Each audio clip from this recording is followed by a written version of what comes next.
Welcome once again to Cinemaholics, where we discuss the biggest and best films coming to theaters and streaming online. From the San Francisco Bay Area, I am John Gurney, as per usual, film editor for The Young Folks.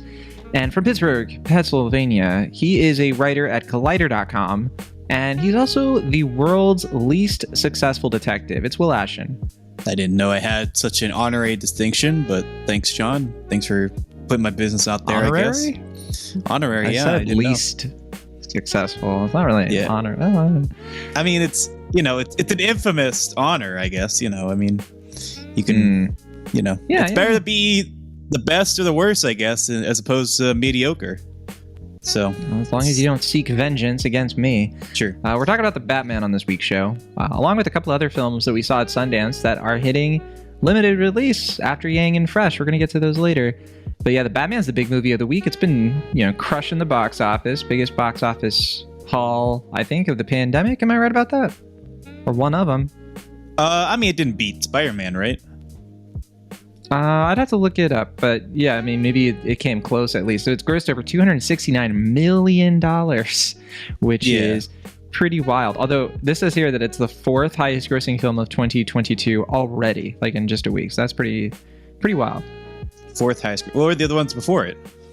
I assume Scream and they might be counting Spider-Man No Way Home, since that came out December, and I don't know. It's not really a 2022 movie. So was this less successful than the opening of Uncharted? I think it's more successful for sure. Because Uncharted, I don't think made that much. I just didn't know why it would be fourth. I feel like it did not make. Yeah, but Uncharted did not gross $269 million first weekend. It did well, but it did not make that much money. But it has made a lot of money so far. It's been kind of a slow burn movie. It's okay. We don't have to relitigate our Uncharted discussion. Sure. I was trying to figure out how it could be the fourth. I just didn't know how it'd be that low compared to, what else has come out this year. We can look it up. I don't want you to get all upset, like what's going on and all confused. Let's look at the 2022 box office. This is counting Spider-Man No Way Home and Sing 2. Also The King's Man. So I guess they're counting them because they made a lot of money in 2022. Count. That's cheating. Look, I'm just telling you what I'm being told. Even Box Office Mojo is saying that. So that's, if those are the first three, then this is definitely the highest grossing film thus far of 2022. Yeah. This is already I think number 2 domestic. And it's, clearly the Batman is going to have a very healthy box office season, which is kind of wild because it's March. And we have a new Pixar movie coming out this weekend.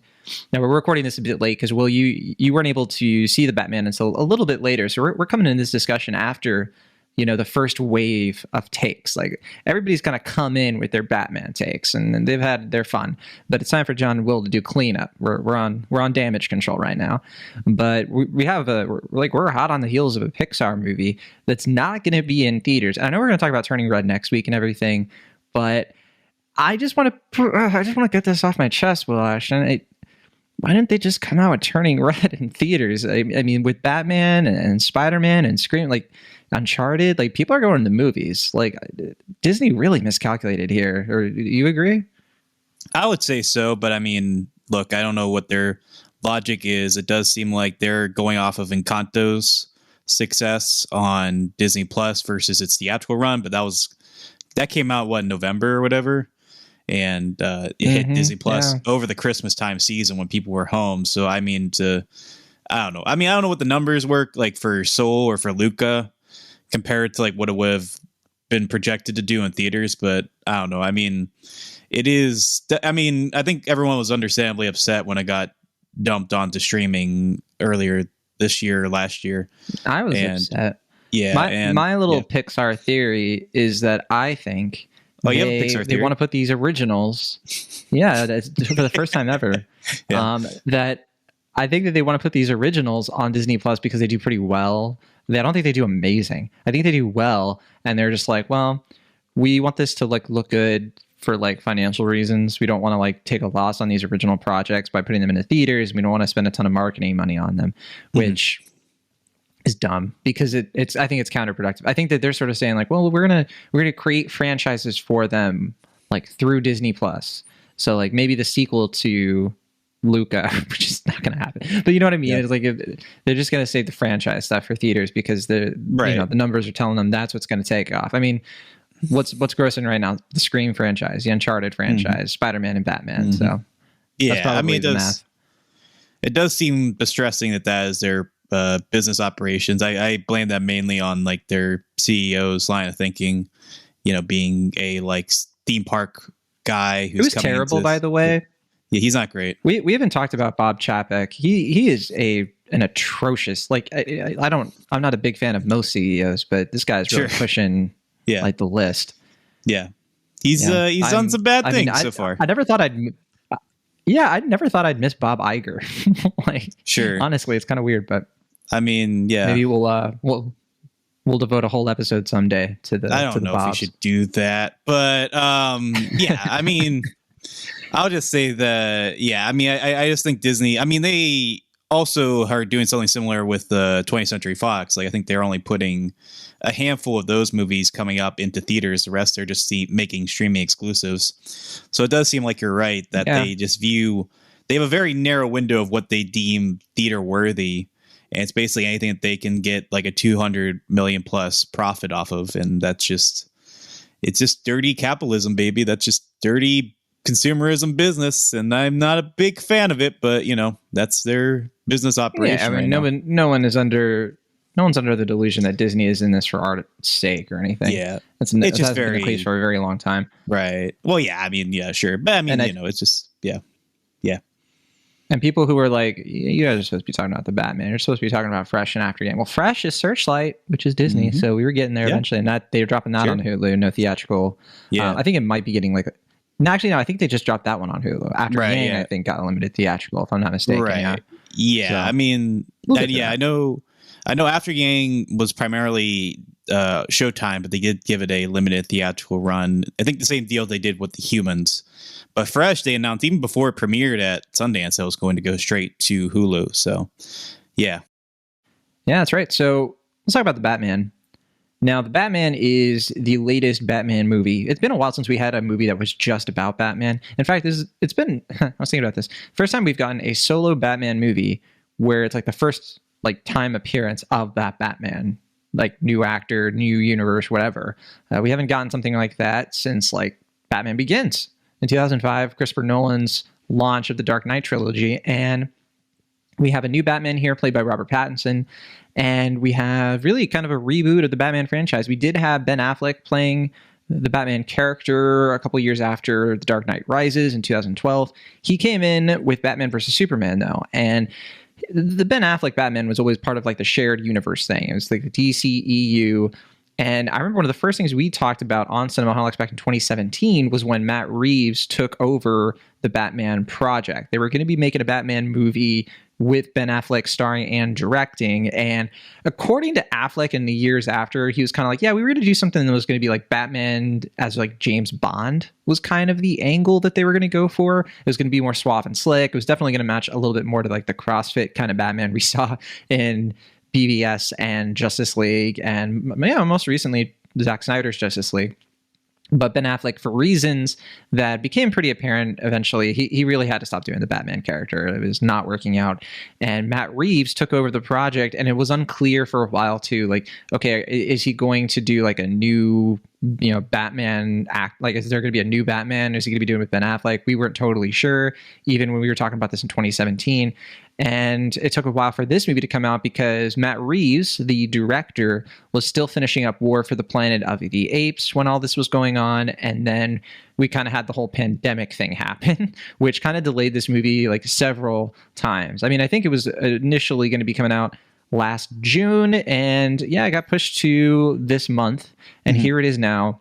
And it's doing quite well. And I think people were looking forward to this a lot because Matt Reeves kind of took the screenplay. He kind of took what Affleck and the Warner Brothers folks were looking at, and he really just like rethought what this movie could be. It's the second year of Batman's career. So it's kind of like more of a sequel to Batman Begins than it would be like, like a new take, right? It's borrowing inspiration from a bunch of Batman comics.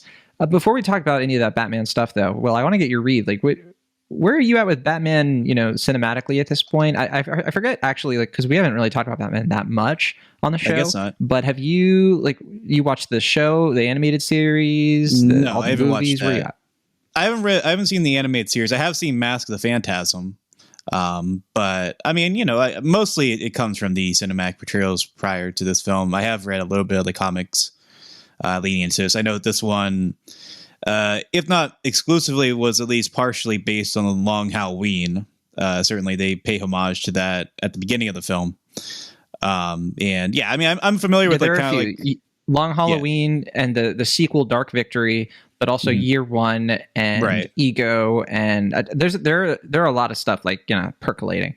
Mm-hmm. Yeah, I mean, this is like, isn't it supposed to be like Batman's like second year being the Batman in this film? It's like you said, it's kind of going back to that Year One mindset where I guess they were kind of tapping into that with Batman Begins as well, but that was like a straight origin story, whereas this is like Batman's been doing this for a little bit. We don't want to do, you don't want to like relitigate the whole, his parents got killed in an alley, he puts on the cowl and the mask and all that, it was like cowl and the cape. I mean, it's like no clearly popcorn and pearls moment. Right. Yeah, exactly. I mean, it's like he is Batman, but he's not like the Batman yet. Of course, based on the title, we know that's going to come later on. But I mean, it's it's a character I think has withstand the test of time for many obvious reasons, and I have certainly quite enjoyed a lot of the past films. I think my personal favorites are the most basic film fan possible, The Dark Knight Dark Knight. I mean, obviously I think that's widely considered the masterpiece for obvious reasons. It's unassailable. Yeah. But I really do enjoy The Dark Knight. I think that one and Batman Begins and Mask of Phantasm for me just like rule. Sure. They're the top of the heap for me. Yeah, I mean, for me, it's The Dark Knight and Batman Returns. Like those are the definitive Batman movies to me. I don't know if saying Batman Returns is like popular or unpopular opinion. I feel like most people really like it at this point, so that makes sense. I really do enjoy. Returns is really good and relevant to this discussion because we have a new Catwoman, the third cinematic one. Well, I actually know fourth because Eartha Kitt. And new Penguin too. So yeah. Totally new Penguin. And were you ever into the Adam West Batman by any chance? Like, did you ever check that out? Like, even the animated series? Yeah, some days you just can't get rid of a bomb. I've seen a little bit. I've seen the movie. It's a wild ride. It's I've seen the clips and stuff like that. I don't know if I've ever watched more than like a couple episodes, but it's fun. It's goofy. It's very campy. Yeah. I can definitely see the appeal of its time. Yeah, I do think it is funny. I saw someone doing the Watchmen meme earlier where it's just like, you see Dr. Manhattan on the moon being like 1989. Batman is now dark and gritty. 2008. Batman is now dark and gritty. 2022. Batman is now dark and gritty. It's just like, it seems like we've, keep trying to like act like, no, this is now the dark and gritty Batman, which I respect. I think it's fine and fitting for the character, but there is also that sense of like, I know a lot of people want to return back to that kind of more campy, silly charm. And I did really like that this movie, I think more than people are giving it credit, kind of split the difference a little bit. Obviously it is very brooding and Fincher influence and stuff like that, but this feels more true to that kind of like Burton campiness that, like we kind of got in more like in line with not call this movie campy. No, at times, like I guess this movie is cartoonish. Sorry, that's what I mean. Yeah, more cartoonish and more true to like the kind of comic book aesthetic than previous films. Like I felt like Nolan tried to move away from that. Snyder kind of leaned into it, but like in ways I think people weren't as keen on.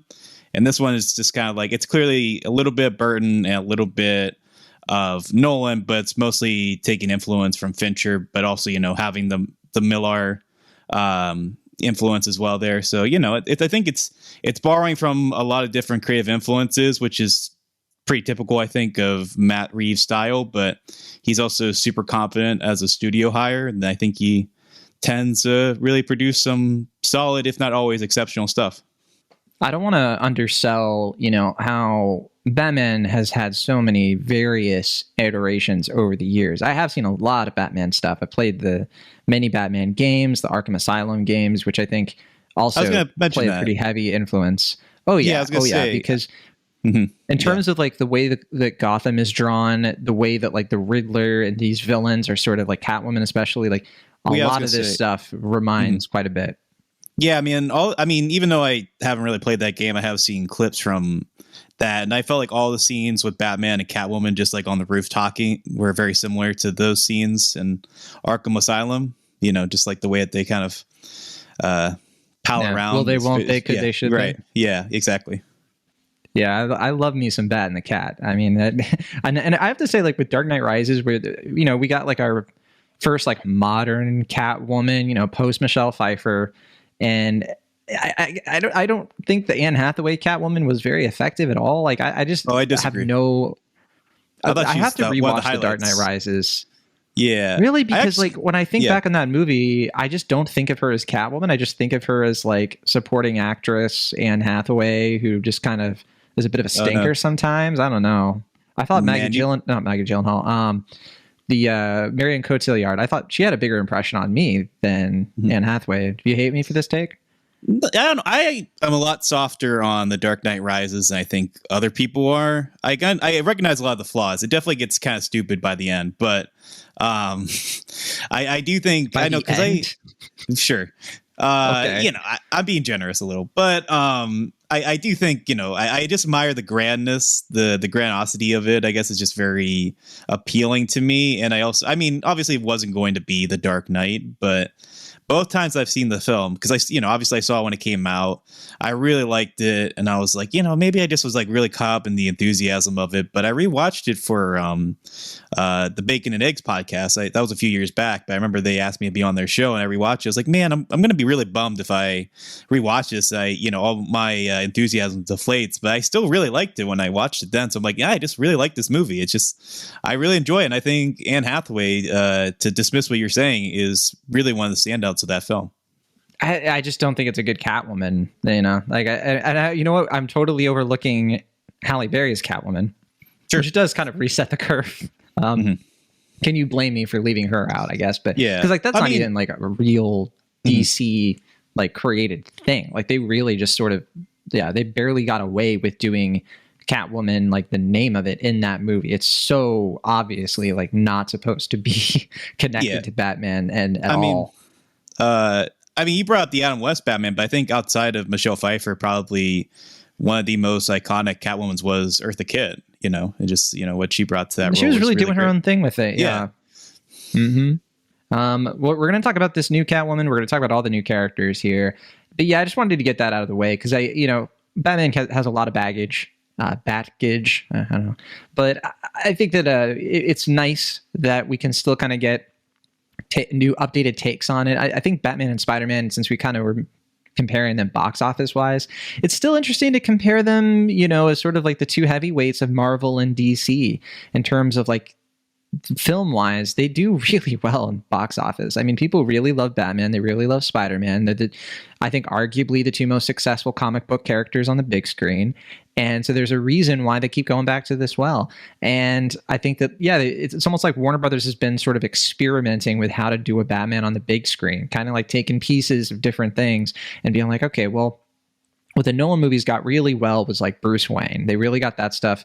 They really nailed the sort of whole, the underpinning ethical, moral quandaries that make Batman interesting. But like, the downside of those movies is that Batman himself doesn't look very cool. The fight scenes aren't that interesting or great, but the villains, totally are amazing. And so with BVS, you have like a really good look for Batman. Ben Affleck, the way he sort of like wears the suit and like just the look of the suit, the fight choreography. I mean, that's where Zack Snyder tends to excel. Still to this day, I think some of the best Batman fight scenes on the big screen.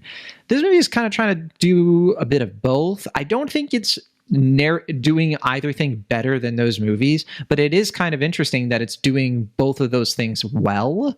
So there is like kind of value to that. It's like feeling like kind of a neat little fusion, but even if it's like a little lesser in my opinion. This is a 3-hour movie, just about 3 hours, I think, including credits.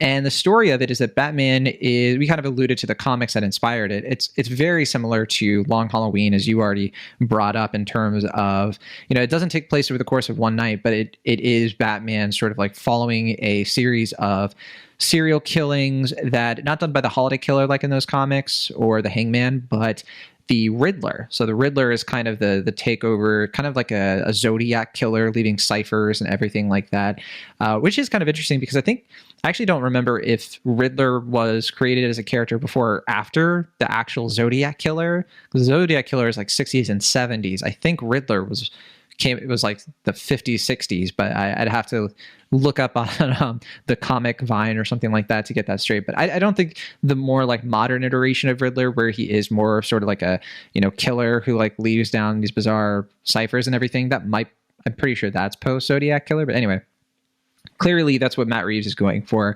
Batman is trying to figure out who is killing all these people. There's this massive political conspiracy. It has to do with sort of the underbelly of Gotham, not just with the criminal mob bosses, which include and by the way, I forgot to mention Riddler played by Paul Dano.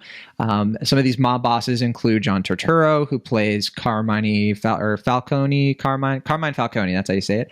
And we also have Peter Sarsgaard, and Colin Farrell plays the Penguin. You have this sort of like, mob destructive sort of system going on, but there's also a political system involving all these folks who, like the DA and people who are sort of and that's where Peter Sarsgaard comes in. He's like the DA, and you also have like these people sort of related to Bruce Wayne's life. Are there some secrets to his family and some like complicity that they have in terms of like what's brought Gotham down. So that's kind of like the setup for this movie. It's a very long movie. We have Catwoman coming in here, played by Zoe Kravitz. We have Jeffrey Wright playing Commissioner Gordon. And I was saying this in my review. This movie very much is like Batman, Catwoman, and Commissioner Gordon, like as like a trio. Like they kind of work together, although they don't. All three of them don't really work together much. But like Batman kind of ping pongs between these two characters who are kind of supporting, but also like arguably like at times lead characters in their own right. This is a grittier, bleaker Batman, one who, as we've mentioned, he's more established. There's a really great opening scene that kind of lays out how criminals are aware of who Batman is. They're scared of him at this point, and they're kind of like wondering if he's in the shadows. And very moody film. We have a Nirvana song, the Something in the Way, playing, I think, multiple times in this movie. Michael Giacchino does the score too. I think this movie is pretty good. It's really fulfilling in terms of getting its Batman story across. I get the sense that you like it a little bit more than I do, though. I think I was just exhausted by the end of it because I think it has too many third acts. But I don't know. I got the sense that you liked it a good bit. No, I did. I mean, I think it was just refreshing to me because this last year, and maybe people disagree with this, I don't even know at this point. I just felt like last year was such a drought for superhero movies and for comic book movies in general. I mean, I know I'm certainly in the minority on Spider-Man being a stinker, but especially like the Eternals being such a slog and like Black Widow being boring. And what else even came out? I mean, like Venom was like fine. Shang-Chi was fine. Like, it just was like, it was just a lot of just like, theaters are back, but like these superhero movies are just not really delivering. And they're not really like bringing that cinematic style or punch that you want. They just kind of felt like extended, like, they didn't really add much to the big screen experience. I felt like in a way that they really needed to that year. And so you see a movie like this. Well, yeah. Well, can we say like two of the most successful superhero movies or comic book movies last year were The Suicide Squad and Zack Snyder's Justice League. So both DC I guess, movies. I think DC, Justice League was probably the highlight, but it's kind of a weird one because it's like, is it technically last year? It's like a re-release in a way, but it is, like they filmed a lot of new stuff for it. But yeah, I mean, I'd say of the theatrical ones, probably The Suicide Squad was a highlight, though I found it to be not quite as memorable as I would hope it would be. So it hasn't really stuck in my mind as much as I thought. But every time, like you said, like when you bring it up, I'm just like, yeah, that was a fun time. I enjoyed myself. That's probably the most fun I had watching a comic book movie last year. So, that's DC again. I know you haven't watched you haven't watched the Peacekeeper spinoff, right? That they did for him with John Cena. I thought it was Peacemaker. Peacemaker, yeah. Yeah. It is Peacemaker. I haven't watched that yet. Which is good. Arguably better than the movie. And sure. I know they're doing something kind of similar for this movie. They're going to do 2 spin-off shows. I think and sequels. But I think the show for HBO Max, one of them is going to be Penguin related. So, but yeah, coming back. Yeah. But as far as this film is concerned, it just, even though Matt Reeves, I feel like doesn't quite have a style that feels distinct to him. And I think that's maybe why he hasn't really been appreciated compared to some of his contemporaries. I do think he just really, he's a super competent filmmaker. And he, when you get him on hired for something like this, like you can tell, like he puts a lot of thought and craft into it. And like you said, like you just watch those opening scenes with both the Riddler and the Batman, where they're sort of paralleling, but they're also clearly distinct. And the way they use shadow and lighting and really build out and flesh out this version of Gotham in a way that's pretty pulpy, but also kind of grungy and bleak in a way that I feel is probably the most reminiscent of, I guess, Batman Begins as far as like cinematic portrayals of Gotham. But at the same time, just, it feels a little bit more lived in than I think previous versions of the film have, because they just never quite found that balance between like making Gotham a city of its own, but, borrowing from other cities. Like this one, I think they filmed in, like New Zealand, if I'm recalling correctly. But yeah, it has like that sense of like it could be any city. Check that. Yeah, it could be any city, but it also doesn't feel like distinct enough to any one particular city. It's not quite Chicago. It's not quite New York. It's not quite Seattle. It kind of feels like it's anonymous, but also very universal. And I think that's something I really admire about how Matt Reeves approaches the city of Gotham in this one. But yeah, I mean, as far as the film is concerned, yeah, I feel like the main thing that might hinder this movie is that it doesn't quite feel definitive compared to past Batman movies. Like, I know there's this argument now about whether this version is better or worse than the Nolan movies. And I just feel like Nolan's films, however you feel about them, they just feel more definitively, because they came out when they did, and also just because they have defined Batman movies, including this one, for generations now probably to come. It just feels like those movies are going to just last a little bit longer than I think this one will. It's very well made and it's very enjoyable, and I didn't really even mind the super long length of it. But I do feel like the one thing that's going to prevent me from being like, yes, this is a great Batman movie, is that it just doesn't feel singular enough to itself. But at the same time, I feel like this is probably one of the better portrayals of Batman, the character, that we've gotten on the big screen. I feel like that's almost kind of unquestionable in some ways. So 3 things. Okay. First of all, yeah, I mean, that's I think this movie's lack of its own definitive identity. That's like the first thing I told you or said about the film to you when I was walking out. Like, I literally was like, yeah, this thing it's really cool. It's a cool combination of things, but it's just not its own thing enough. In some ways it kind of is, but yeah, that certainly was my chief criticism of it, was that it's just a little bit too much of a stitching of other things. But not in a bad way, not in. It has signature touches, but I think in terms of like the most important stuff, like I said this in my review, like the engine of the movie just isn't quite of its own.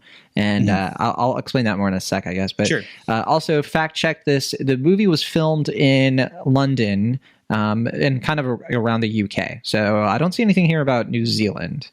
I don't know where they would have filmed this in New Zealand. I don't know, because it's a pretty urban movie, but anyway. Sure. Yeah, they filmed this like all over the UK. It looks like. I thought they did a lot of like studio work in New Zealand, like a lot of the like. I mean, landscape. Maybe like if you're talking about like if that's when post production work, but maybe I don't know. I thought they filmed it there. I thought they said the end like shot in New Zealand, but I maybe just misread the credits. Who knows? Yeah, I don't see it. It looks here that they also shot it in Chicago a little bit too. So, yeah, nothing about New Zealand, but okay. Yeah. The other thing I want to mention is that, yeah, I think with the Nolan movies, also like those movies kind of came out at a time when you still could have like pop culture could really be affected by these kind of big movies. I mean, even if you look at something like Spider-Man No Way Home, huge movie, made a ton of money. Did it really impact culture in a big way? Did it break through the noise? I guess it did. Like a lot of people saw that movie and talked about it, but I just don't think that it had like anywhere near the same impact as like Spider-Man 2, or we can even say like The Dark Knight or something like that.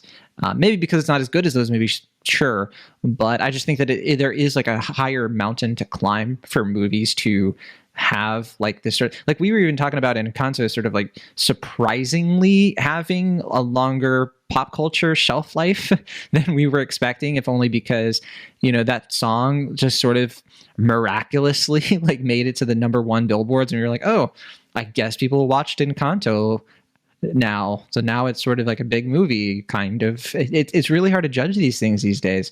I also want to mention, I think part of this movie, one thing that it does do that is very different, and it deserves a lot of credit for, is I think this is a really good take on Bruce Wayne. I think like a fresh take, because usually the Bruce Wayne we get is like the kind of the Christian Bale, Michael Keaton Bruce Wayne, where he's kind of this suave, I mentioned kind of the James Bond thing earlier. He's like a bit of a playboy in public, but when he's Batman, he's kind of, it's like a dual life, right? And that's very comic accurate.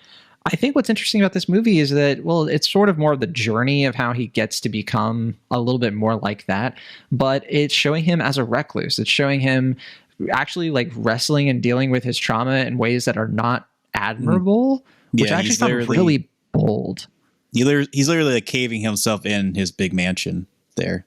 Perhaps like a bat. Who knows? He's dealing with like insomnia. Yes. Yeah. Well, that's the thing, is like, because this movie's a bit darker, even darker than something like, I think like the Nolan movies were dark when it came to the villains, but they weren't very dark when it came to the main characters, really, like the heroes. It was really just sort of the contrast between, these saint-like characters kind of becoming villains, like Harvey Dent and all that. I don't know if I think what you mean is that it's more brooding this time as opposed to dark. I think it's about maybe equally as dark.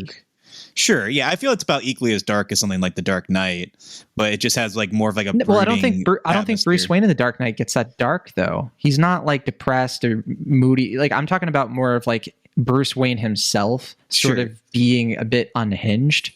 Yes, I think we're saying that's what makes it darker. Yeah. Right. Yeah, it's just that he's more of a like angsty, brooding character in this one than he is in previous versions of the character. And that's kind of what this movie is about. It's sort of about how he has a lot in common with the villains of Gotham. Whereas in Dark Knight, it's about the contrast between, the Dark Knight, the White Knight, the Joker, 100%. Yeah. That's what I think is so effective about like the opening two scenes, is that like, like clearly, one is fighting against crime, one's literally a criminal, but like they're both coming out of the shadows. They both have a lot of similarities. They both kind of hide and lurk and stalk away. And it's like that, like they're of a piece with each other, even if they're not quite the same. And yeah, I think that's really effectively communicated in the beginning of the film. I think so. I think the casting here is excellent. I think that Robert Pattinson, I think that he just, I don't know. First of all, he has the jawline for it. I really love like just the look of this Batman. Like I think he has like a really interesting face for the cowl, if that makes sense. Probably sounds a bit, I don't want to objectify the man, but I just think that like when I see him as Bruce Wayne, I see the trauma in his eyes. Like I see him actually struggling with what's going on here. And I do love that Reeves and so Reeves co-wrote this with Peter Craig, son of Sally Field. Peter, I think his next movie coming up is Top Gun Maverick. He was a story writer on that. But I think that the way that they like kind of present this sort of Bruce Wayne as somebody who like, Alfred comes around. Alfred here, played by Andy Serkis, probably the least effective character for me in this movie. I think he comes off as a bit like, come and go, not that instrumental to the movie's DNA, honestly. But he basically tells Alfred, he's like, can you just go away? Like, just leave me alone. Like, there isn't that sort of rapport we usually see. And it's kind of interesting. It's like, oh, we're doing something a little bit different. And I think we see him as Batman way more often in this movie, like very little Bruce Wayne.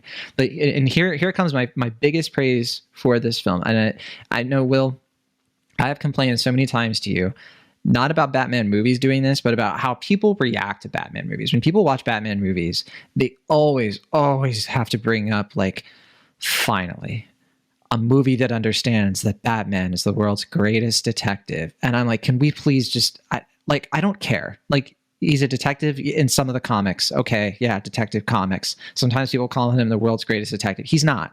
He's not a great detective. He never was.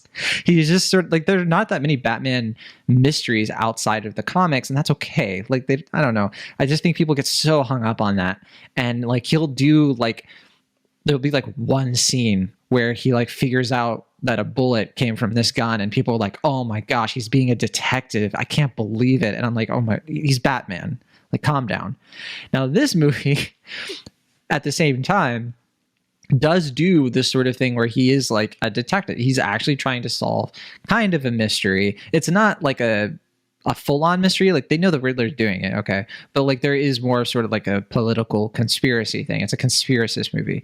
That stuff all works. But the thing that I like in this movie is that there is a good explanation for why Batman is such a genius, and it's not because he's just because he's the world's greatest detective, because he just is. He's just that good. He's rich. It's because he's obsessed with crime. Like, you can just sort of tell that it's all he thinks about. It's all he cares about. He's just like obsessed with putting his mind into the criminals of Gotham, because he thinks that it's a way for him to uproot this disgusting dark system that took his parents away from him. And that's why he is just able to come in and, just sort of see a crime scene and understand things very, like, it comes out of obsession. It doesn't come just out of like a magical ability that he just has in his tool belt. Does that make any sense?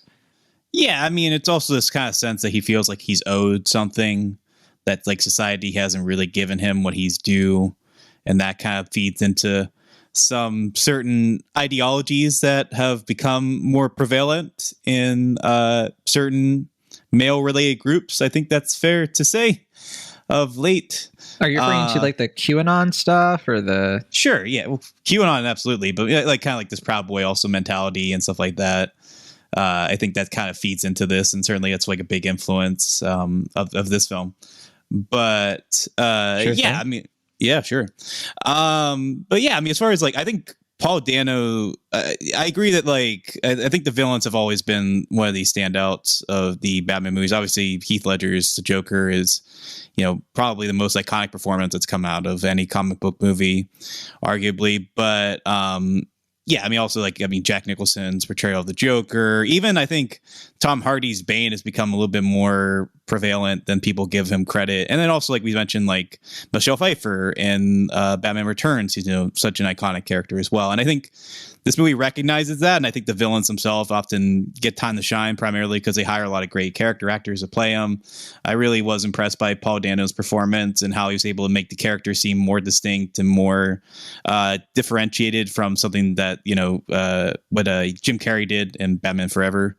Obviously. But yeah, even like, Colin Farrell is just, certainly more in the supporting character category, but having a lot of fun. I don't think he's ever going to really reach the same character heights as Dan DeVito's character or version of the character in Batman Returns, but I think he's a lot of fun. He's very entertaining. He's definitely hamming it up and, under 5 pounds of makeup, and he seems to be just relishing this whole part. But yeah, I mean, I also even like, John Turturro and a few of the other supporting characters we get to see later on just really get to ham up as well. But as you mentioned, I think, what was that? I have to push back on, I think everything having to do with Falcone, John Turturro, all that stuff, I just don't think really works. Both. I thought the performance was good. I mean, maybe the character, yeah, no, I thought his performance was great. I don't get what you're critical of. I just didn't see a mob boss there. I just saw John Turturro, reciting lines, and which it's John Turturro. I don't expect that from him because he's a fantastic actor. So yeah, I don't know. I think he was a pretty seedy dude, in a way that felt like very cavalier, but also like clearly like if you push him, he's going to be a gross and disturbing guy. And I thought he communicated that pretty well. I don't know what your problem is here. John Turturro is great. Cut something from the movie. I think if you're going to cut something from the movie, you cut John Turturro. If you're going to cut, like, I think his character kind of fits. I think his character kind of does boggle the film down. If you really want to like figure out what needs to be action in the film, I think his stuff kind of, it does kind of get in the way. But I don't think that's a fault of his performance. I thought he did a great job with the part. I don't know why you're so critical of him. I just think like the performance doesn't. The performance just doesn't help. It's like not good enough to like really stick out anyway. And yeah, but anyway. Yeah, anyway, I guess we're just gonna have to Colin Farrell, agree or disagree. Yeah, I think that Colin Farrell is much more memorable, much more of like when he's on the screen, I'm like, here we go. Here is a Batman villain. Here is Take it somebody easy, who like I sweetheart. actually like interested. Yeah. Zoe Kravitz, I think, is a terrific Catwoman. And like there are times in this movie where like she and Batman, like she and Pattinson, the chemistry between them, there were times when I thought they were gonna like look at the audience and be like, do you mind? Like they want a little bit of privacy, you know? Like it was just simmering. Yeah, that was pretty good. I mean, if you compare it to like Michelle Pfeiffer and Michael Keaton, like they just like explode on the screen with their sexual chemistry. I thought Heroes is kind of more. I think this is stronger. I think it's more like two-sided. I would agree it's a little bit more two-sided. Keaton is kind of like there's less chemistry. Yeah, because like I think Keaton is. I just think it's a lot of it in Returns. It's just sort of like Michelle Pfeiffer constantly just being overly sexual, and Keaton's like, "Can you not?" And to me, that's not really like strong chemistry, like in this, where it's just like, "Oh my gosh, these two just want to kiss." I mean, they highlight it more, I guess, in Batman Returns, but I mean, I agree that there is kind of more of like the fact they are contemporaries or like they're equals, I guess, in this film. I think that, that's apparent. Yeah, I mean, I'm not saying they don't have chemistry. I just don't think it's quite as explosive as it is in Batman Returns. I'm the other way around on that one. What about Jeffrey Wright? I do think this is a tough one for me because I think Gary Oldman was just like killer as Commissioner Gordon. It's such a hard, it's so hard to top. I think J.K. Simmons, he tried, but it's just like, you're J.K. Simmons. Jeffrey Wright, I think he's an interesting Gordon in this. Like, I don't think it's better necessarily, but I like how much he's in this. I like how he's really instrumental to the plot in a way that kind of makes sense. Like they're helping each other out, and they're kind of like, he's a bit of the angel on Batman's shoulder a little bit. So I think it's great. And I think it's maybe missing one or two things that like make it really stand out, but certainly like him, I think Pattinson, Kravitz, and Wright, all three of them just delivering, I can kind of take or leave Dano. I think that it's good, but I didn't think the Riddler was that interesting of a character in this movie, and we really don't get enough of like what's going on with him until the end. And I would say the same thing about like Andy Serkis as Alfred. These like takes on the characters are fine. Like I don't know, they just don't have that same energy that I got from Kravitz and Wright and Pattinson, honestly. I mean, I think we're maybe if we don't always agree on the particulars, I think we're kind of broadly in alignment in that I do really enjoy Jeffrey Wright's portrayal of Gordon. It felt very reminiscent of Morgan Freeman's portrayal in Seven. Obviously, I mean, as I mentioned before, Fincher is probably the main creative catalyst here in the same way that Michael Mann is probably the big influence on Christopher Nolan's films for the Batman trilogy. But I mean, I think he really holds his own. I think he got the two things that you really need with Gordon, right? He has that wry and very dry sense of humor, which is always key to Gordon, and he can grow a really strong mustache, which is kind of like, those are the cornerstones of his character. And he got both those down quite well. Yeah, I thought he did a good job. Yeah. I just feel like good for him. For me, I feel like even when I really enjoy the performances, I guess the big issue is that I felt like outside of Dano's portrayal of the Riddler, like none of these characters and none of these actors feel like the definitive version of these characters. Like when I think like they're all doing really good jobs, and I think Pattinson's probably giving one of the better Batman performances, but it feels like it doesn't, like I don't think anyone's giving like the definitive, like Colin Farrell isn't like Danny DeVito as a Penguin in Batman Returns. Like I don't think Zoe Kravitz is Michelle Pfeiffer in Batman Returns. Like I don't think even like the Penguin. Yeah, it's just like, I guess I already said the Penguin, but that's the thing. I think it would take time to even know that for sure. Like it's easy to say that right now. Like I don't see any of them as definitive, but I think it's a definitive ensemble. Sure, everyone's holding their own together. Absolutely. Yeah. Well, I think it's more of like the power comes in them working off of each other than one of them singular being like, this is Catwoman. It's like, okay, maybe not, but like I think like in this world together with each other, I do think there is something there that feels like really like valuable, like, even if it's not like the absolute like end all be all sort of take on these characters. And we've gotten them so many times. Of course they're not. Like, how could they be at this point? Like we've gotten it so many times. Yeah, no, I get what you mean because it's like there's no like weak link of the bunch. I feel like I guess maybe if we disagree on John Turturro, but for me, it's not like there's no like Katie Holmes in Batman Return or Batman Begins for this, where it's like clearly like one of these actors isn't really holding their own compared to the others and kind of, you know, dragging this down a little bit. I feel like everyone is really doing pretty outstanding work, even if I don't think anyone is like being the very best like Batman or like I said, I guess the only really exception might be Riddler, just because the only other portrayal we've gotten is Jim Carrey, at least in live action. And I think he's good, and I think it made sense why they cast him. But it also feels like I don't know. I don't think like I think back and like that's one of the great Batman performances, Jim Carrey and as a Riddler and Batman Forever. So he might take the cake in that respect. But otherwise, yeah. I think this Riddler certainly is more. You know, I would take this Riddler seriously. I'll put it that way. This I think he does a great job. This movie too. I do want to mention because Reeves clearly is like he is soaking this thing in 70s noir. Like we mentioned a lot of like, okay, the David Fincher inspirations, the sort of Arkham and the comics and all of that is here. But I also think that he also seemed to be a little bit inspired by how 2019's Joker sort of took like Martin Scorsese movies from the 70s and 80s and kind of just put Batman characters into that sort of like cinematic palette. And I think Reeves is kind of doing a similar sort of thing here, where he clearly he's clearly a big fan of like French Connection and Chinatown, and these just sort of like from the voiceover narration to the fact that like Gotham, you know, I'm not gonna. I almost gave something away, but Gotham rains so much in this movie. Like the rain is just oppressive. That's a lot. And I do think that there are times when it's a little much. Like I think that the style starts to be a little bit overbearing on, okay, well, what's the substance here? I was caring more about the substance, and I was wanting to care about the substance a little bit more than the noir trappings that we kept getting over and over again. But I have to say, like, this movie worked best for me when we literally just have, you know, Robert Pattinson, you know, he's not as Batman necessarily, but like, you know, riding his motorcycle through the rain, like trying to track people down, and sort of us exploring Gotham with him and like discovering this place. That to me is when this movie found so much life for me, honestly.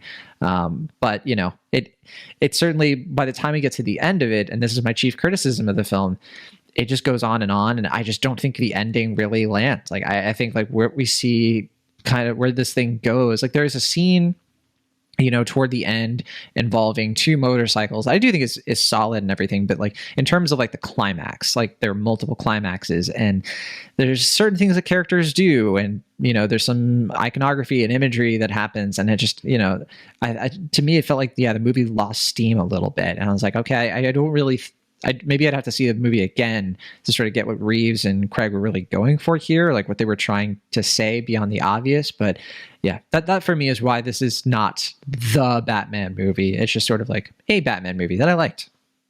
Yeah, I mean, as far as the 70s and 80s influences that you're referring to, I think they're obviously apparent, but I feel like similar to the Joker, they are done in a somewhat sort of superficial fashion.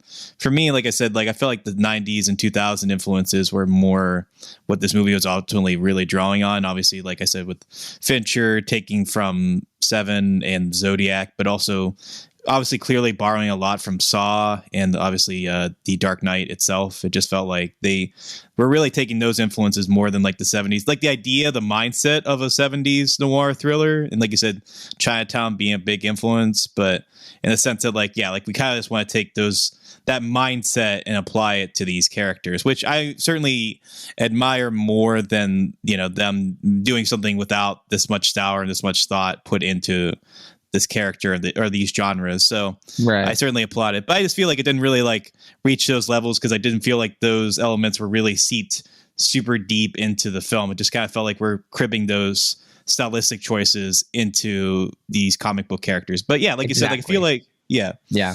But yeah, I mean, as far as the movie itself, I think the reason why it does really work is because it is really focusing on making Batman feel a little bit more fleshed out and really making him central to the film. I feel like so many Batman movies prior to this, even the better ones, have ultimately kind of made Batman a secondary character compared to the villains. I feel like what's really impressive about this film is that like those villains are able to be stand out and flashy in many ways, but they don't really take away from Pattinson's performance, which I feel is really distinct and unique to this characterization. I think that was really crucial to, answering that question of like, well, why do we need the two Batman over again? And it feels like the main answer was just that we really need to make Batman feel like a fully realized character in a unique way. And I feel like there are some avenues they could have explored with this character that would have been a little bit more rewarding. For instance, I feel like the fact that it is like year 2 Batman, or like Batman's second year, but taking from like the year 1 comics, I feel like they could have done a little bit more to like make him not as accomplished or not quite as skilled. For instance, there's one scene where, we see Batman flying off of the tower, like getting away from the cops and detectives. And he has his parachute that flies out, but like kind of catches on the bridge, and he like hits a truck and falls on the ground. I was like, I kind of like that stuff. Like it is a little bit Spider-Man-y, but it feels like that is the kind of stuff this movie could use a little bit more of, making Batman a little bit more fallible in a way that I feel like this movie is kind of avoided. And it's not in, it doesn't ultimately hold the movie back too much because there's just a lot of really cool action scenes. I feel like the action is, even when it's kind of sparing, like they really pull a punch with making those action scenes as cool as possible. So it's, it's kind of a give and take. Like I'm not really asking for the action scenes to be worse per se, but I also just kind of want Batman to feel a little bit more, like I said, fallible in this. But, I think Pattinson really brings some decent vulnerability to the character. There's a little bit of a nerviness to this version of Batman that I was really excited to see when I heard that he was cast. And I think he does communicate that in really clear ways. But I agree that I think the ending is maybe a little bit too, I don't know if it's like too tidy or if it just doesn't have quite the same gusto as the earlier drafts of the film, or the earlier sequences of film. I mean, because there is like a moment, without giving anything away, where it feels like a kind of climactic moment, and you like I looked at my watch and I was just like, oh wait, yeah, we still have to figure out the whole Riddler thing, so we still have like an hour to go. And that's the only real time I felt like the length of the film, because it's just like, okay, yeah, like we kind of got to a moment with this where it feels like we're wrapping this up, but we still obviously have to get to the main villain of the film. And it does kind of feel like Riddler has to kind of be on the periphery for a lot of the like middle section stuff, which I enjoyed watching, but it does make the movie, I think, ultimately a little bit messy in its execution. But I really just admire that Matt Reeves was able to flesh out both the character and the world of Gotham in this in really fun, interesting ways. I think that is a credit to the length of the film. Like he was able to let it breathe a little bit. It feels like we can really get like in this world, especially if you see it like in a theater like I did, like the Dolby, where it is very immersive and it feels very breathed in and thoughtful in that execution. So overall, that's why I really did enjoy this film, despite a lot of its clear and glaring flaws. All right. Well, we've gone on way long on this. Let's just move on to the Rotten Tomatoes game.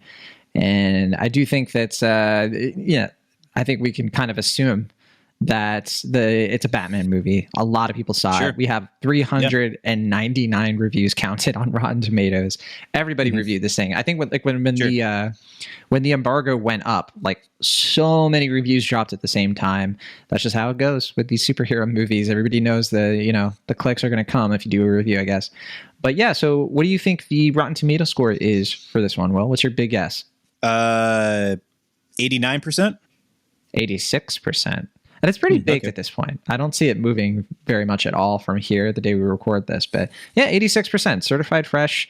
That's quite high for any sort of comic book movie, particularly from DC. I think that, they've been on a roll between, Suicide Squad and Zack Snyder's Justice League and Joker. I guess the big exception would be the Wonder Woman sequel. But yeah, they've just they've been striking a chord with critics. That's for sure. Yeah, Joker obviously got pretty mixed reviews, but it made an impression. You mean Academy Award winning nominated Joker? Yeah, or it did win, I guess, 2 awards. But certainly one of the more divisive comic book movies to come out in the last few years. But I don't know. I do appreciate that movie and this movie are finally asking the question that we've been robbed of for so many Batman movies, which is that characters are finally going around asking, Thomas Wayne an asshole? He really seems like he was an asshole, and we kind of just let him off too good because he died in such a tragic way. But you know what? Yeah. You know, he's The had comics too have good gotten for to too that. long. I know. But I mean, Yeah, like, cinematically, you know. we haven't gotten to that. Filmmakers haven't gotten to that as much. And it feels like Sure, this is a long overdue It's a good thing to do. conversation. Yeah. It's, you know, he wasn't that good of a This guy. isn't- You know, yeah. Well, this isn't 2005, you know, where you could just sort of be like, yeah, this billionaire was a saint, and have everybody just believe that, you know, not everybody, but you know, Sure. I just surely think like the it's- mainstream. Yeah. I mean, obviously, like this movie digs into it a little bit. And it's like the sins of the father and all that. And I think it's, you know, it's a positive progression. I think it makes Batman compelling as a cinematic character, and something obviously, like you said, the comics have explored, but worth exploring in film All too. right. Yeah. What about the audience score? We haven't done that one yet. 10,000 plus verified ratings, pretty high. It's got to be something like super high, like 97%. Actually, 89%. So you Oh. had the audience Oh score boy. in the RT Yeah. score. Yeah. Oh, wow. I do think that it probably has something to do with the length. I think, you know, people were like, yeah, I like this, but you know, it's just too long. And I kind of like checked the Rotten scores on Rotten Tomatoes. I didn't see a lot of people we know, like I didn't see any friends of the show disliking it much. Yeah. No, I've seen mostly positive reviews. I've seen a couple people I follow definitely not digging it, but more positive than negative so far. Yeah. I mean, you know, my editor at Inverse didn't like it much. David Weigel kind of gave it a pretty low score. I'm just kind of like looking at my letterbox right now. You know, Aaron Dicer, you know, friend of the show from Sif Pop, he was kind of middle of the road on it. So there are some negative takes, you know, or like sort of like middling takes, we can say. But okay. What about the cinema score? We do have a cinema score for the Batman. So it did play in wide release. What do you think the cinema score is? Was it B plus? A minus. Okay. So quite good. That's pretty high for cinema score. Or I shouldn't say pretty high. That's higher than I probably would have expected B plus, just because of the length and everything. But you know, people liked it. And then Letterboxd. What do you think the Letterboxd average rating is out of 5? 3.6. This is the highest I think we've ever seen for Letterboxd while checking the Letterboxd. Was it like 4.3? Oh, 4.3. I was going to say 4.3. I've never seen it that high. I mean, it makes sense. I imagine it's going to go down a little bit in the weeks to come, just because I think like it's mostly, you know. I don't know. This has voice. 319,000 logs. So like a lot of people have already. Yeah. I don't know. We'll see. Okay. That's the Batman. Long conversation, but it is a long movie. Let's transition into a movie very different, but with an actor from the same movie, although he's a bit more recognizable in this one.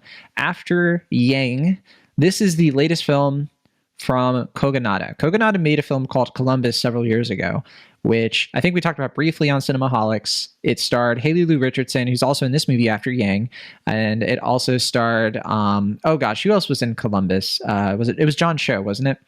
And Yeah, he was a lead. yeah.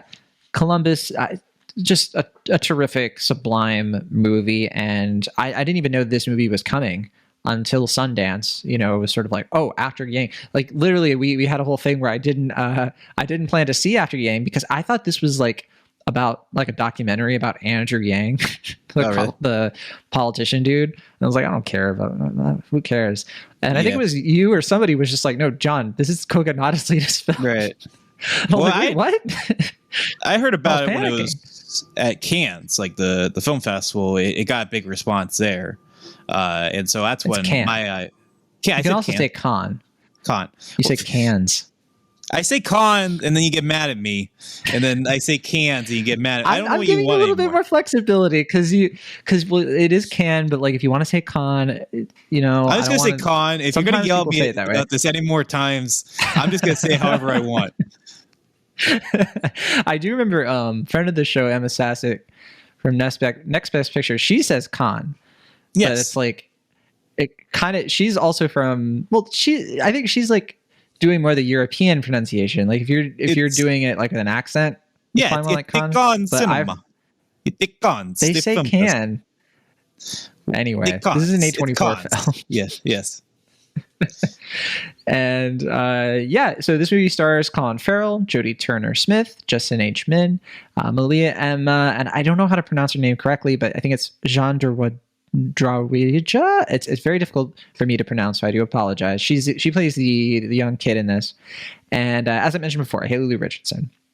And so this is like a sci-fi drama. It takes place in the future where families can have basically like robots as sort of like siblings. So if you have like an only child, you can buy a robot to be like an older, younger sibling or something like that. And this family has that. And it kind of opens with like, you know, almost like the sort of Modern Family title card, but with this Modern Family, which it certainly is striking because you have, you know, Colin Farrell, who is like a middle-aged white man. You have Jodie Turner-Smith, who is she's a Black mother. And then you have their daughter, who is an adopted Asian girl. I think Chinese, maybe. It's been a little while, so I don't remember. I think it was Chinese.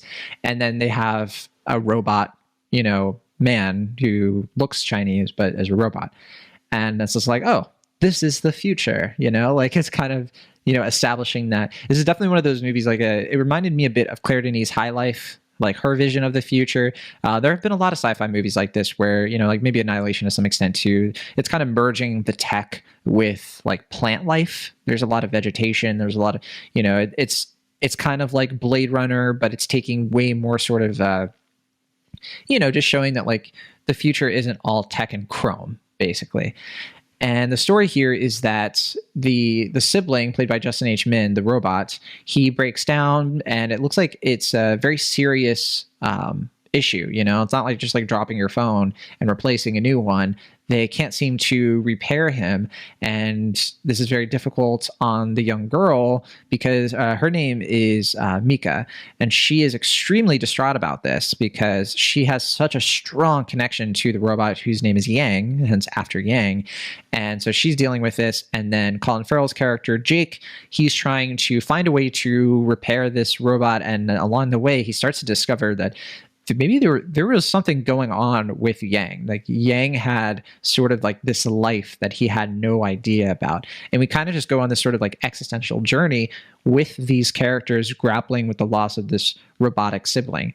A very beautiful movie. I think After Yang it's a very melodic, you know, there's a lot of melancholy. It's also very minimal as a film, which you can kind of expect from Kogonada. I do think that I prefer Columbus over this one, and, you know, as a whole, mainly because I think this movie kind of goes on a little bit past where it probably arguably needs to. But yeah, this is a very strong film, very beautiful film. It's a bit of a gem. What do you think of this one, though? Yeah, I mean, I actually just saw Kogonada's first film, Columbus, last year. They previewed it as like a test film for the Sundance site.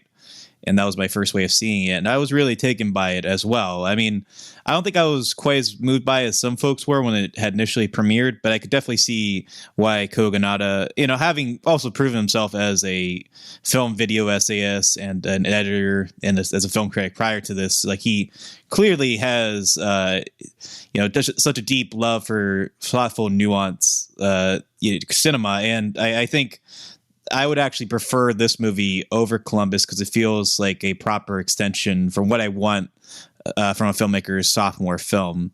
It feels like there's a lot more care put into expanding the world, making it feel a little bit more distinct. And clearly, like, he has such a love for like architecture and environments and creating different spaces that feel, like you said, both distinct and angular, but also very sort of minimalist and refrained. And his use of cameras placement and staging, and also just clear ways that like locations can feel both not intrusive, but also very clear and present to the plot, are just something that I really admire from him.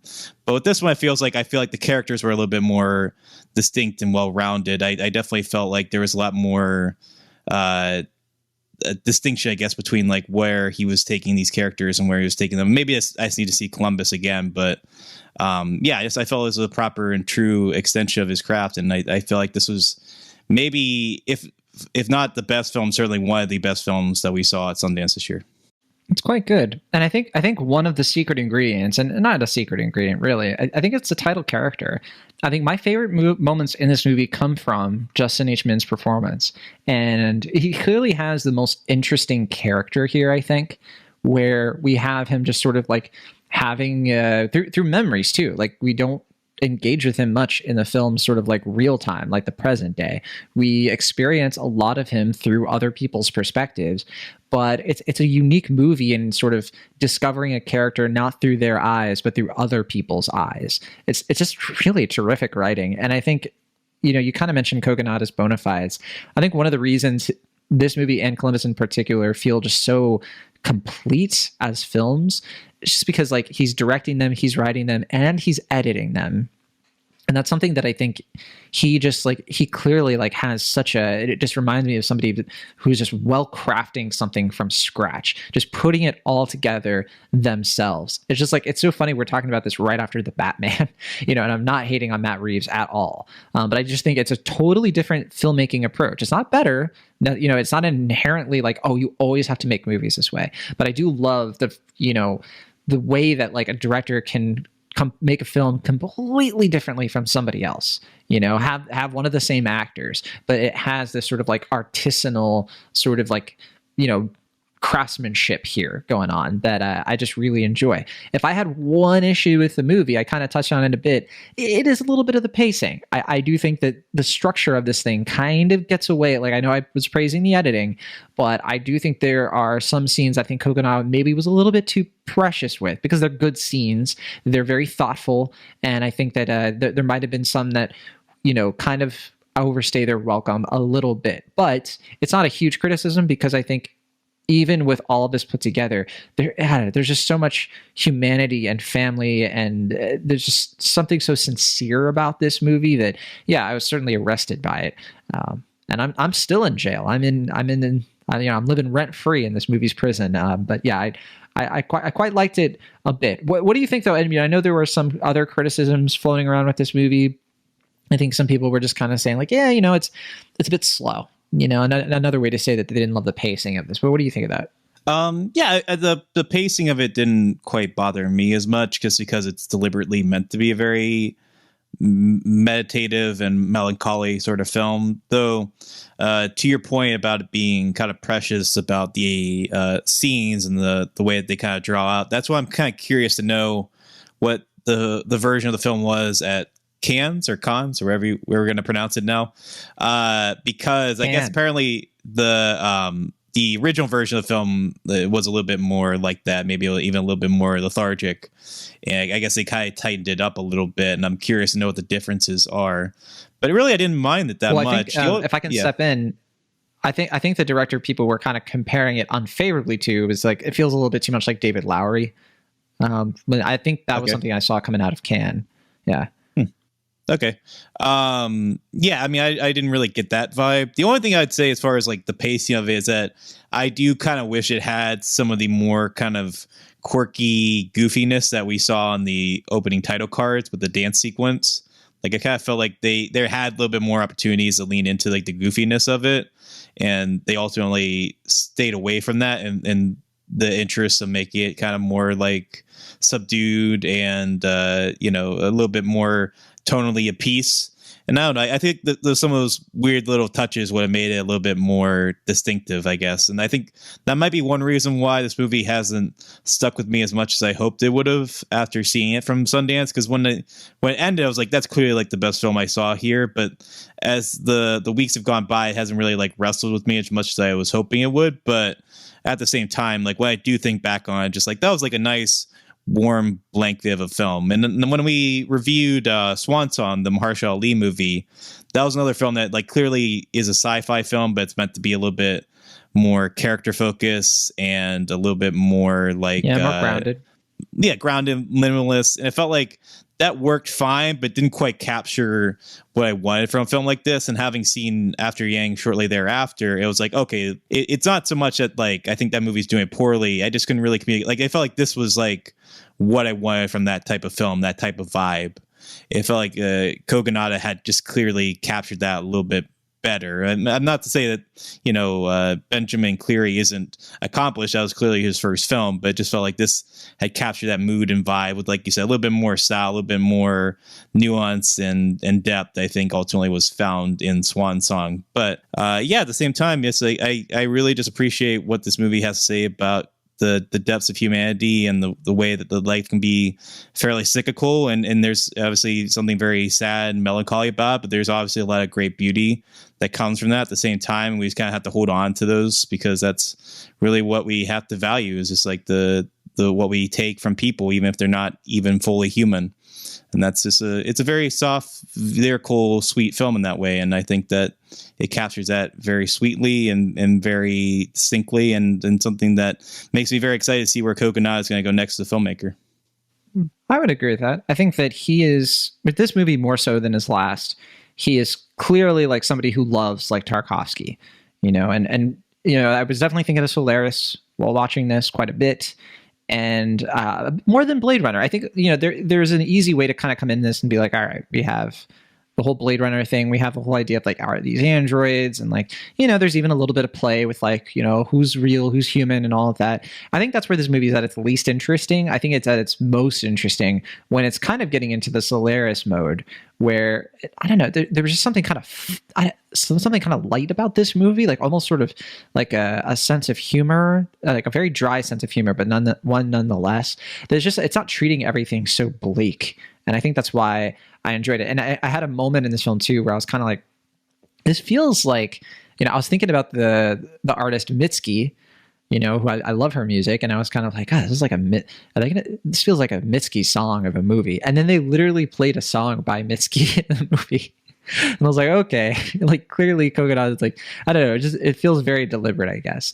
It's that kind of vibe, this sort of like you said, like lyrical, melodical, and just this very sweet and tender, humanistic sort of beautiful little movie. And yeah, I called it a gem earlier. And I do think it's one of those movies, because I agree with you. I don't think it's going to stick with people like very much. Like I think they're going to meditate on it. Sure. It's a meditative movie and everything.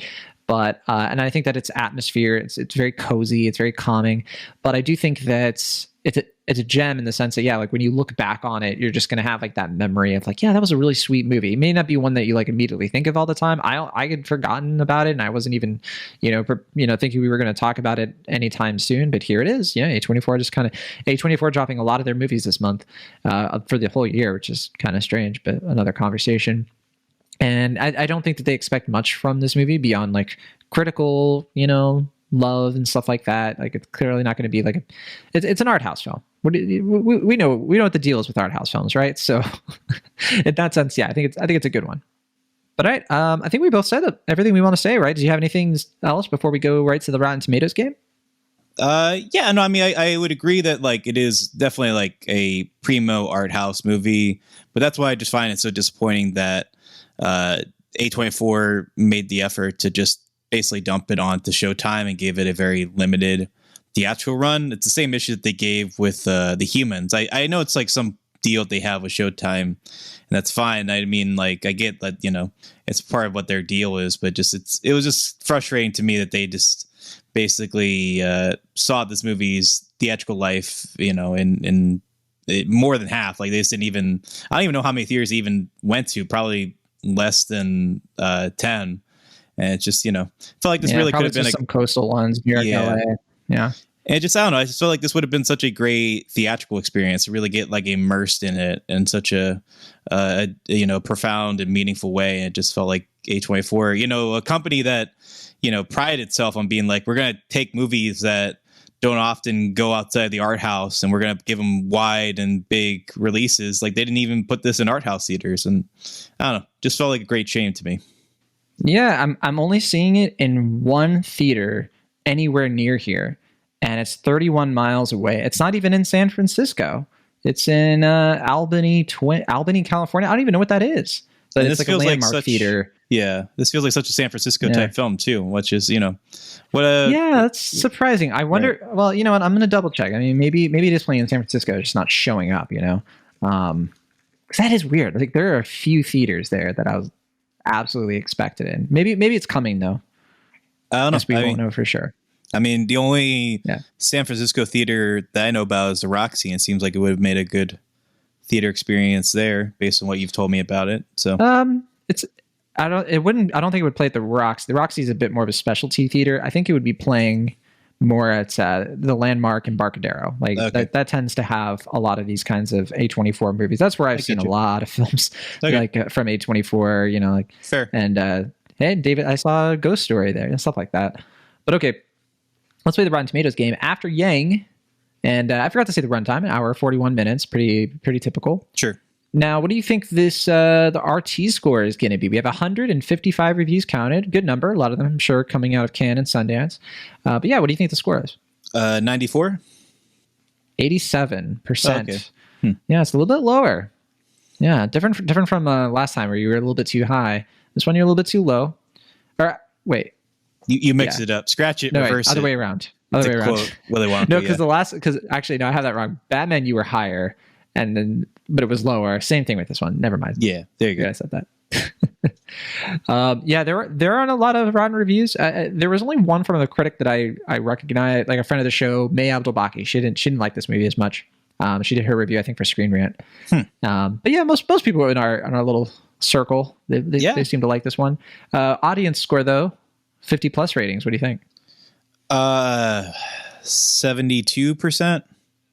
Ooh, 73%. So close. Oh boy. Well done though. Thanks. Very close. Very close.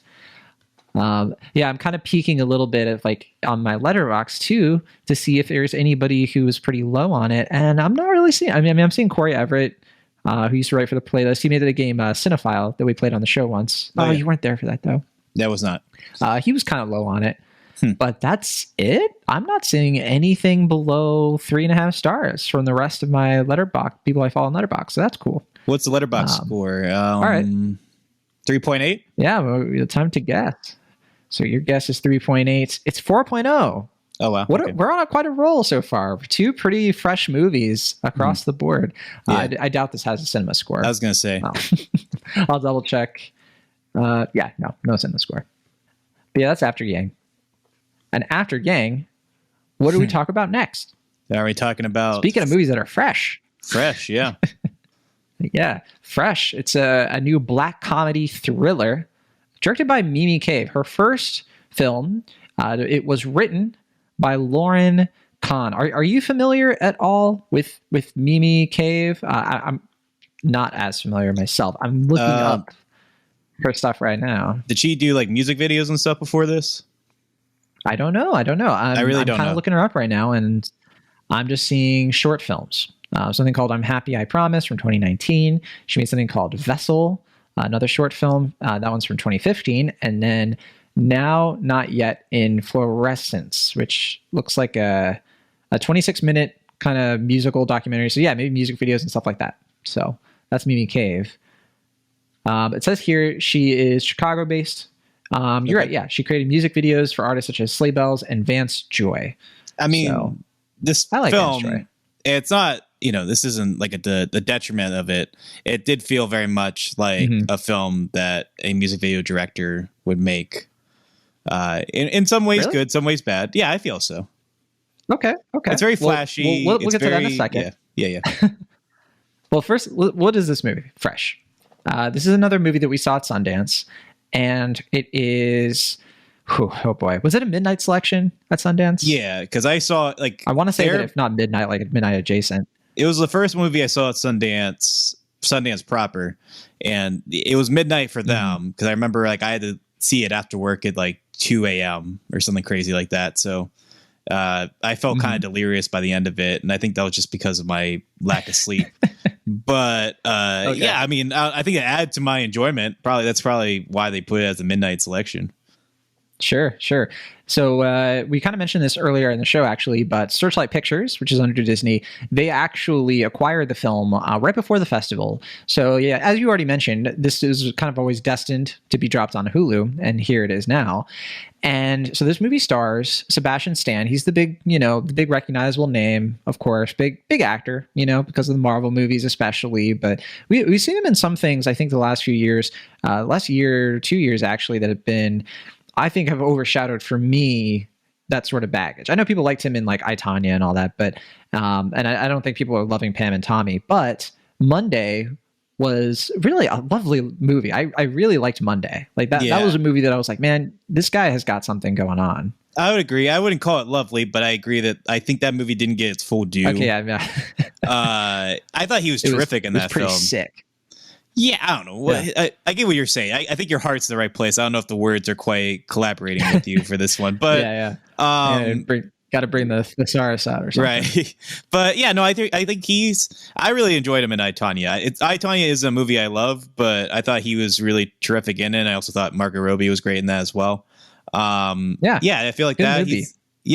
He seems to be the one, maybe outside of Mark Ruffalo, the one Marvel actor who's really just like using his fame to make some really kind of outlandish, off the wall movies. Yeah. Like he's going to use his fame to get some movies that may not get off the ground otherwise into the ether. A little bit. I don't know. He's done a couple stinkers. He did Endings, Beginnings, which yikes. I didn't see that one. That was a pretty bad movie. Yeah. Good for you. I'm quite jealous. He also he was also in The Devil All the Time. I think that one was quite good, I thought, but he wasn't a big presence in it. He was also in the 355 most recently, which oh honey.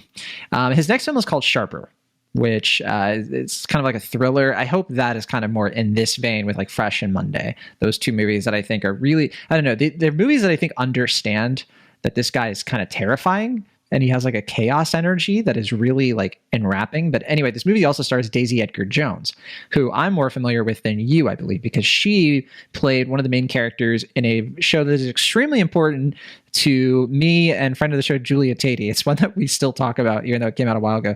Normal People, which also Hulu. And because I mean, correct me if I'm wrong, you never really got into Normal People, right? Never saw it. Never read the book either. Right. I think we recently talked, and I think I invoked the film recently when we were talking about The Lost Daughter, because we had the Daisy Edgar Jones co-lead from Normal People, Paul Mescal. He was in Lost Daughter, much lower, not much of a presence compared to this movie, where Daisy Edgar Jones, I think, is kind of like, this is kind of like a little bit of like a, hey, she was really good in Normal People. She's a very young actress, Irish actress. And it's kind of looking like, people in Hollywood are being like, okay, is she going to be like the next kind of like, is she going to kind of break out a little bit? I think they're kind of testing things. She's going to be in Where the Crawdads Sing, which is a pretty high profile book adaptation that she's going to be starring in with Harris Dickinson, David Strathairn, and a few other people. So yeah, I'm a little curious about like this actress. Like she's quite good. And this is a kind of a sick movie, and we're going to kind of have to give a couple things away with this movie. Can I kind of like put something out there? Like if you're listening right now and you don't know what Fresh is about, right? Maybe you're like kind of vaguely interested. You're like, okay, so it's kind of a Sundance midnight feature. All I want to say before I tell you to like maybe pause, maybe go see the movie, or at least see part of the movie and come back, whatever you want to do. All I'll say is it starts off with this young woman played by Daisy Edgar Jones who, she's struggling with online dating, and she kind of meets is a guy that she kind of clicks with, and she doesn't meet him online. She meets him in person, and there's like a little bit of an energy there, and she's kind of trying to figure out like, is this going somewhere? Is this the real thing?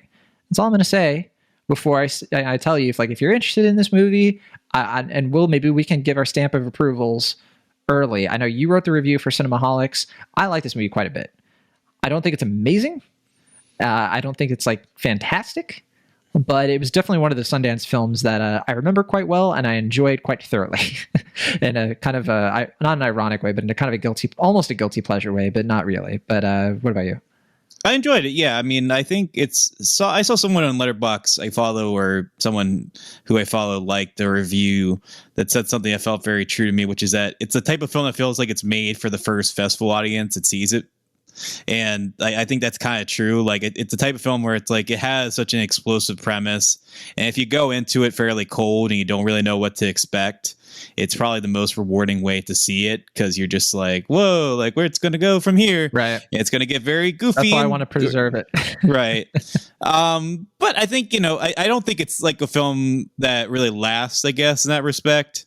Not so much like After Yang, where it's like you said, like, that's a film that I think is really sort of precious. And then, like, even if you don't think about it a lot, you really like harvest that memory, and you're just like, that was like a really sweet, lovely movie. This is more like a flash in the pan sort of thing, or when you're watching it, it's kind of fun and exhilarating, and it's enjoyable. But like afterwards, you're not really like, man, that movie really pulled it off. Like, it's sort of the type of film where it's just like it has like a very clear. It's gonna come in handy for like Sebastian Stan trivia night, Yeah, I mean, it just feels like it has a very clear metaphor. It pulls it off in a very sort of like style heavy way, and it's not style over substance per se, but just it feels like very much like it's a lot of flashy tricks that you're seeing, and it doesn't really, it kind of excuses the fact that there's not a ton of meat on its bones, not to really make a pun of the film's plot, but yeah, I think that's where I kind of get the vibe of like, this feels like a movie that was made by a music video director. Like, it's clear like she has style. You want to see where she's going to go later, but just doesn't feel like this script is super fleshed out. Sorry for all the unintended puns here. You're giving away stuff, Vilas. But okay. We've kind of caveated it a bit, and I think in a decent way. This is your last shot. If you still have no idea what's going on here, good luck. I think it's been kind of hard to keep a lid on it, but we're going to kind of open things up a little bit. We're not going to give away spoilers or anything like that, but like stuff that happens like the first act and all that. So don't worry. But yes, there is a moment in this movie where the shoe drops.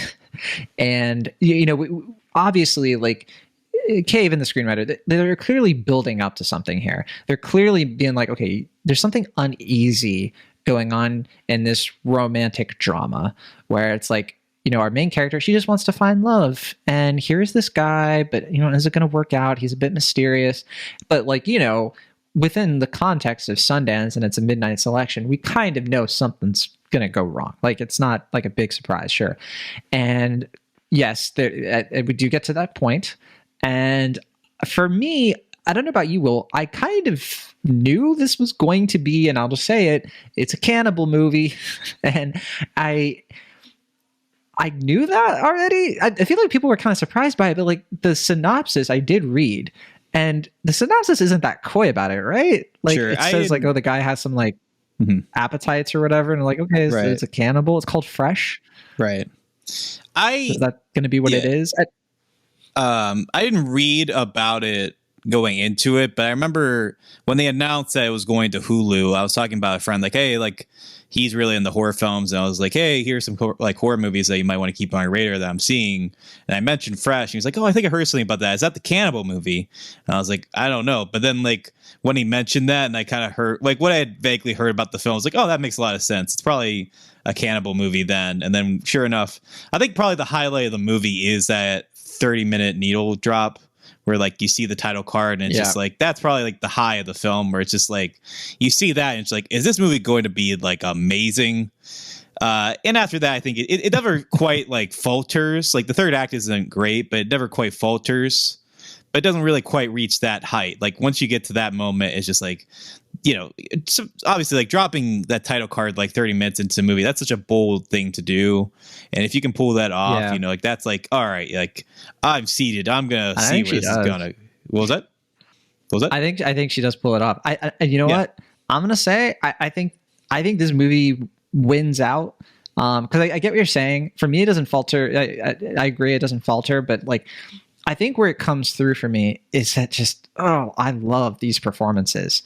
I was drinking in these performances because I think Daisy Edgar Jones, the way that she holds her own against Sebastian Stan in this movie, like the combination of like dread and sort of like thinking on the fly, trying to, showing empathy for other people in this situation, because that's something I wasn't expecting, was like, there's something more expansive going on here. And the movie did keep surprising me in other ways beyond this being a cannibal movie. So I don't want people to think like, oh, there's no surprises left in store. That's certainly not the case. But certainly these two together, when I'm seeing them sort of bounce off each other and sort of like go toe to toe, and it's weirdly, maybe deliriously, I think you used the word delirious in your review, romantic. I was just like, there's something kind of cool going on here. I don't think it's like a movie that, yeah, it's so specific. It's something that's so hard to recommend to people beyond like people who just like a good old horror kind of thriller sort of thing. It's an easy recommend there. But I'll just say it again. I think this is a stepping stone for both of these actors. I think Stan has proven himself quite a bit already, sure. But I think in terms of like both of these actors doing like really interesting projects, like they're doing really interesting stuff here on just on a drama level, because it's not a movie where a ton of stuff happens necessarily. Like, yeah, okay, stuff does happen, but like, you know, it's not like an action spectacle or anything like that. It's not just like and then this and this and this location and this. It's just sort of like the drama between these two characters reckoning with something horrific. That's where I found like the beating heart of this film. I'm not even intending these puns, but you know. Yeah, so I'm a huge fan. I think this one is quite good. I can't believe Adam McKay produced it. When I saw that, I was kind of like, wait, really? I thought that made sense. He's a co-producer? Okay. Yeah, it made sense. It Really? seems like something. Yeah, I mean, you know, kind of a goofy. I was also surprised Pavel Pogorzelski, the That's incredible cinematographer, surprised director me. of Cold War. I was like, he did this? Okay. Yeah, that was Wait, he direct Cold War? Cold War? Wait, Or no, I'm mixing up my Pavels, am I? I was gonna All say, right. yeah, I think you're thinking of two He different did. people there. I'm talking. Yeah, he's a cinematographer in Midsummer, Hereditary, and Nobody, That's and true. all of that. I'm thinking of yeah. There's a different Pavel who directed Yeah. Cold War. You Excuse me. goof. Yeah, you're not the guy who made Ida. But no, I agree. I think that was not that was the one thing I think that surprised me the most, was just like, oh man, like, you know, this movie's looking pretty good. I wonder who shot this. And you see him, it's like they got that guy to shoot this movie. And I thought the editing was also Nice. really strong too. I think it was a guy that did Wild. Well, I imagine he yeah. probably did some music videos, and you know that's probably where they know each other. Maybe, I don't know, but yeah, I mean, I think it's like in terms of like the craft of it, I think it's slick and pretty well put together. But it is, like I said, sort of a flashy film in that respect. Like I feel like the thing that really holds it back is I just don't really think the script really dives into this that much deeper. And I get that it's not like really wanting to. It's mostly just meant to be like a kind of like outrageous, farcical sort of film. But I felt like there was more avenues to really make this, you know, a little bit deeper, a little bit smarter than what it really is. But at the same time, like you said, I think where I really could see this going culturally is that it finally makes people realize that like Sebastian Stan can do some really wild and goofy things as an actor. I feel like most people, if they know him, it's probably from, you know, playing the Winter Soldier in the Marvel movies, and that role he doesn't really like get a lot to do. I never watched the Disney Plus show, but I heard that was a bit of a bust as well. And you know, like people, Yeah, like, he's just kind of like a a bit of a statue in those movies, right? Yeah, you know, he's just kind of a chiseled face, and you know, and I feel like that's why he seeks these type of roles out, because it feels like he has to kind of have like a stiff upper lip for like, you know, Marvel for 6 months shooting these big blockbusters. So when he can finally do like a movie like Monday, do a movie like Fresh, he eats it up, not make another pun, just because like he's like, yeah, finally I can, you know, get goofy. I can be fun. I can be like kind of menacing. That seems fun for me as an actor. And I feel like he, you know, I would hope, because I imagine his time with Marvel is kind of wrapping up, especially with Chris Evans' Captain America tenure ending. Like I said, I didn't see that show, so I don't know. Maybe they're setting up 12 movies with him and that. I don't know. But yeah, I feel like he's kind of moving away from his Marvel contract, and probably for the better in this case, because you know, he is a bit of a name now. He has some clout, but he's not like a superstar. So he doesn't have like a quite image to protect, but he has one that he can mold. And it feels like, you know, like a movie like this can get more eyes because like they see it's on streaming. It's like, oh, Sebastian Stan, the Winter Soldier. I'll check it out. And you see him like this. And, you know, obviously these people probably haven't seen Monday, or maybe even The Devil All the Time, or I don't know, maybe they didn't even see I, Tonya, but they see a movie like this and it's like, oh, like I didn't realize Sebastian Stan had this in him. And, you know, hopefully he, you know, pushes that and does more roles like this, because I think that's where it's probably most exhilarating for me, like you said, is those performances. Totally agree. Totally agree.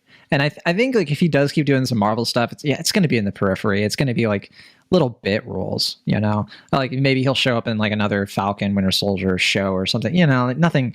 I just don't think that he's going to be like a mainstay. I think that they're trying to push the Marvel movies into like a totally new like direction, totally new characters and all of that, which I think is great for him because yeah, I think he's kind of written that out like a lot farther than, you know, necessary.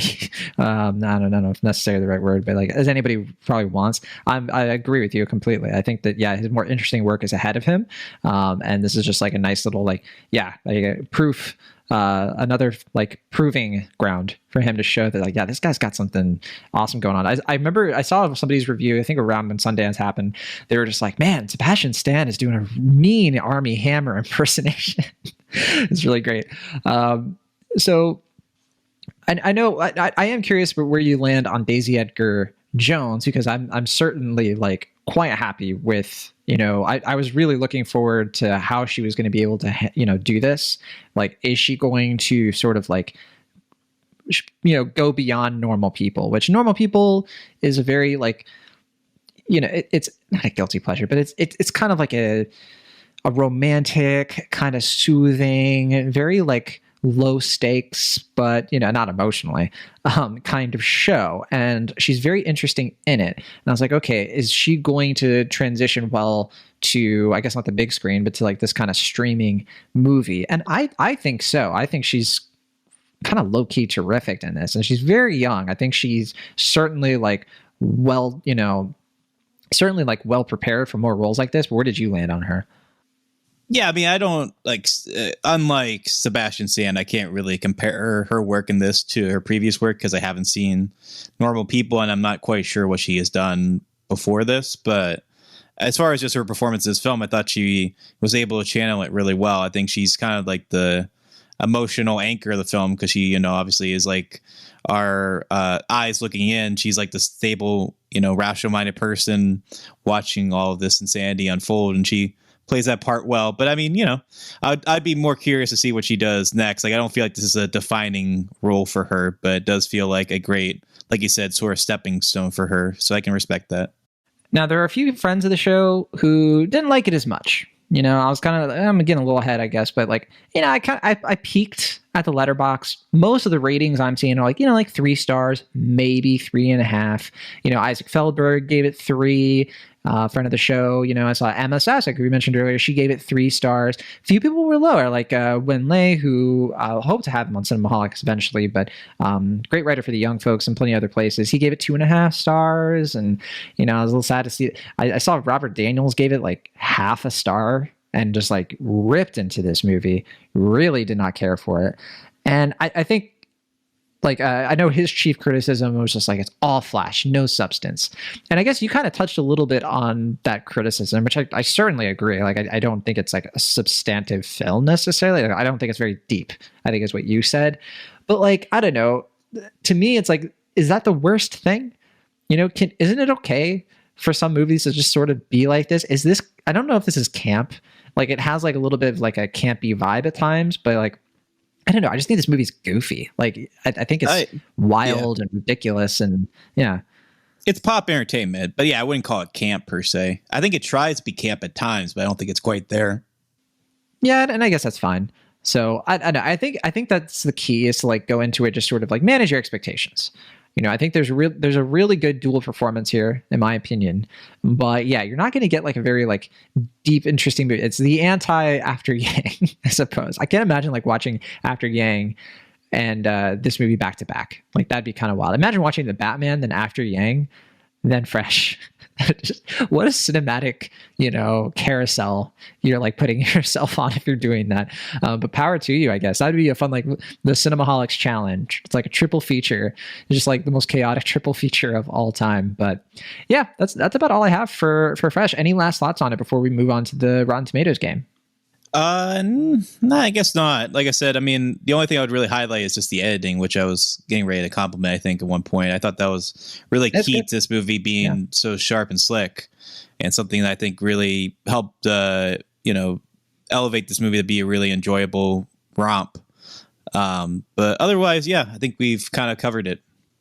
Yeah, the editor is Martin Penta. I know that. He was he I think he worked on he was the editor for Dallas Buyers Club. So yeah, good editing in there. All right, Rotten Tomatoes game. Fresh has 143 reviews counted. What do you think the Rotten Tomatoes score is, Will Ashton? I think, like you said, it's probably in like between 60 and 70%. I'll say like 64%. Your guess is 64. Will Ashton, it is 80%. Oh, wow. It's higher than certified fresh. Oh, really? Wow. Oh, there we go. Yeah, I was wondering if it was going to be fresh or rotten, but no, it is indeed certified fresh. There we go. Yeah. Well, I think part of that too is like, because I did mention like some of the people I follow in Letterboxd who are Rotten Tomatoes critics, I think most of them were like around 3.5. I don't think there are like high scores for this. Like I'm looking at it right now and it's like, yeah. The Rotten Tomatoes vibe where if everyone's just like, yeah, it was about 3.5, 3 out of 5 or whatever, you'll buoyant up to like an 80 or 90% just because everyone is just like, yeah, pretty good. Yeah. Right.